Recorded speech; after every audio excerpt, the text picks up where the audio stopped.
selling your home? Have you completed all the legal paperwork yet? Don't worry, I'm going to walk you through it so you'll be ready and prepared. It's all coming up. Stay tuned.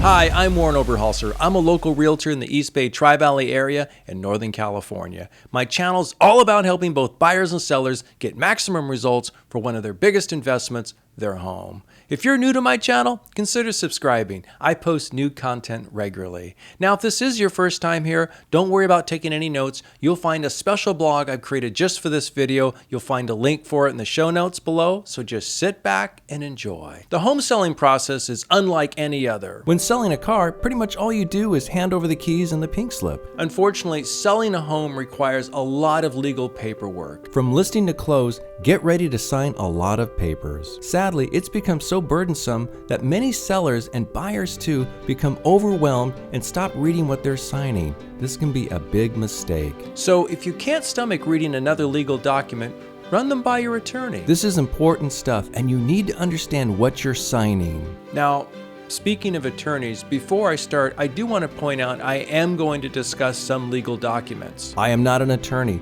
so any specific questions you have on this material, please consult with your own attorney. Also, I'm in the state of California. If you're in a different state or county, please reach out to the appropriate agency for real estate so you can be best advised. In this video, I'm going to review the two main documents sellers will receive and discuss their importance. Number one, the listing agreement contract. When you choose a real estate agent to represent you in the sale of your home, you're actually hiring their broker. Only the broker is legally able to enter into the contract for the home seller and buyer. Real estate agents, unless they are the actual broker, act as the broker's representative. Now, this is why they're called agents. This is important information that most real estate consumers don't understand. The listing agreement is a contract between you, the seller, and the real estate broker, who is being represented by your real estate agent. There are certain items that must be included in the contract according to federal and state law and the National Association of Realtors. The basic information included in a real estate agreement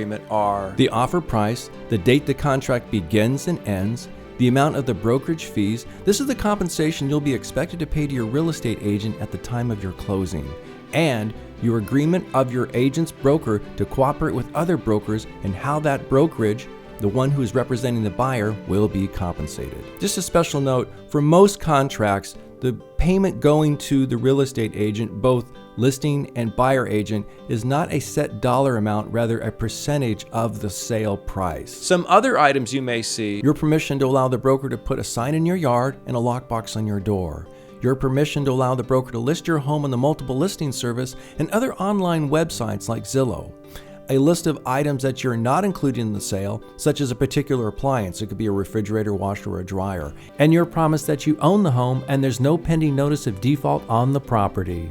Number two, the seller's disclosures. Real estate brokers have legal and ethical duties to both parties in the transaction. Duties that their agents must carry out. Now, the seller also has duties, and one of them is a legal duty, which is the seller's disclosures. If you've ever watched any of my videos, you know that whenever I refer to seller's disclosures, the two main ones are the TDS and the SBQ. These disclosures must be completed honestly, thoroughly, and accurately by the seller. It is always best to review these documents first with your realtor so you have a good understanding. If there's a particular question that you and your realtor are not sure about, your realtor should reach out to their broker and/or the CAR attorney to properly be advised. Please note, failure to disclose aspects of your home that may impact the buyer's safety and comfort or the value of the home can lead a home seller into court facing huge fines. A home defect discovered after the sale is the primary court dispute in the real estate industry. So take your time when filling these forms out, and again, if you have questions, you need to ask. The bottom line is, answer all questions honestly. If you truly don't know if a certain defect exists, just say so. However, if you do know, you have a legal duty to disclose this knowledge. If you found this video interesting, please give me a thumbs up, post any questions or comments down below, and if you haven't subscribed yet, consider doing so. I post new content like this regularly. If you found this video interesting, you may want to watch these other two videos: how to prepare for the last week before your home closes, and